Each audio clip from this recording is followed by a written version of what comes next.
नाम्लो लिएर उनी वनमा पुगिन् अनि वनको एउटा रुखमा नाम्लो बाँधेर आफ्नो टाउको नाम्लोको कुनै एउटा छेउमा छिराइन्। बारीको कान्लो सानो थियो, त्यसैले कान्लोबाट खुट्टा छोडेर मर्नको लागि तयार बनिन्। कान्लोबाट हाम फाल्ने बित्तिकै उनको घाँटीमा डोरी कसियो अनि उनी एक्कासी छटपटिन पुगिन्, आत्तिन पुगिन्। पेटको बच्चाले उनीलाई लात्ती हानेको सम्झिन्। बिस्तारै उनको आँखा चिम्म हुँदै थिए। क्षितिजको घामलाई बिस्तारै उनको आँखाले मधुरो देख्दै थियो। आँखा अँध्यारो हुनै लाग्दा लाहुरेलाई सम्झिन्, उनको श्रीमान, अनि हत्तपत्त डोरी चुडेर जमिनमा थेचारिन पुगिन्।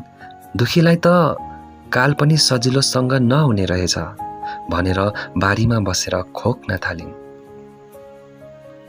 अनि एकछिन बसेर सोच्न थालिन्, अब कहाँ जाने होला? घर जाउँ भने त्यस्तो राक्षस जस्ता सासु ससुरा छन्, बुवासा र कुकुरहरूको समाज छ, मलाई बुझ्ने कोही छैन। सँगै जिउने मर्ने कसम खाएको मान्छे नै साथमा छैन भने अरूले त कसले नै साथ दिन्थे र? जिन्दगी पनि भिजेको कागज जस्तै भयो, न त केही खुसीको शब्दहरू नै लेख्न सकिने, न त चटक्कै भुलेर जलाउन नै सकिने। आफ्नो जीवन जलाउन भने बिचारा अन्जान बच्चामाथि अन्याय हुने। बाँचेर केही खुसीको शब्द लेखौँ भने यो समाज र समाजको कुकुरहरूले बाटो भेट्दा थुकेर अनेक कुरा काटेर लेख्न दिँदैनन्।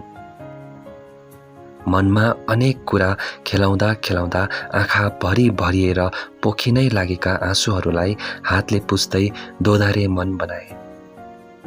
माइत जाने सोच बनाएर घरतर्फ लागिन्।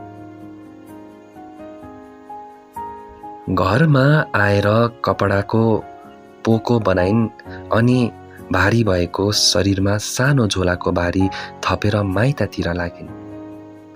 टाढाको बाटो सजिलो थिएन, माइत जानलाई बाटो पनि एकदम अप्ठ्यारो थियो।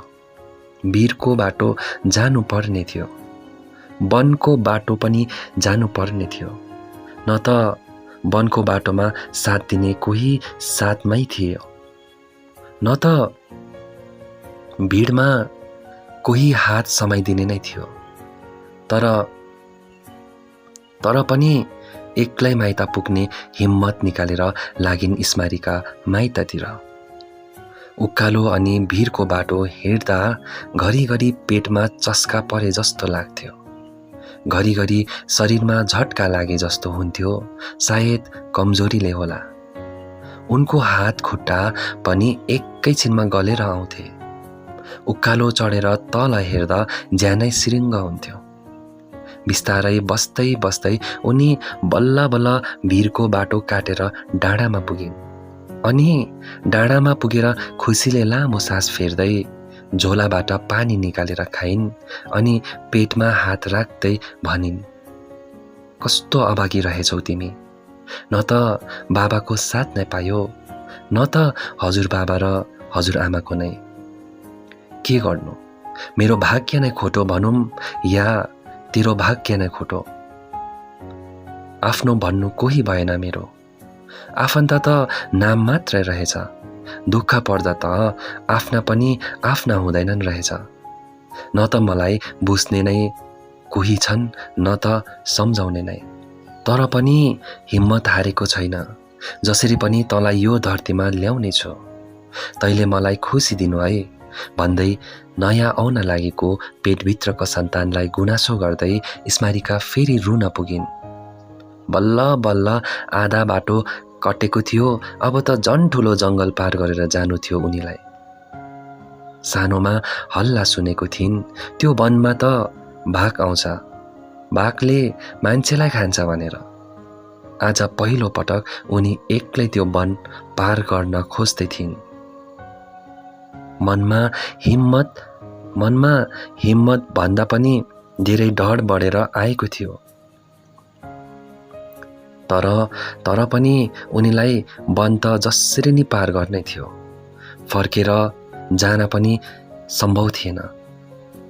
वनलाई पार गरेर माइती जान पनि सजिलो थिएन। घनघोर जङ्गलमा चराचुरुङ्गीको आवाज बाहेक अरू केही सुनिँदैन थियो। त्यही पनि मनमा थोरै डर अनि हिम्मत निकालेर उनीले आफ्नो पाइला अगाडि बढाउन कोसिस गरिन्। तर किन उनीलाई एकदम धेरै डर लागिरहेको थियो। उनीलाई यस्तो लाग्दै थियो कि आज नै उनको अन्तिम दिन हो। अनि आत्तिँदै उनी जङ्गलको बाटोतिर अगाडि सरिन्।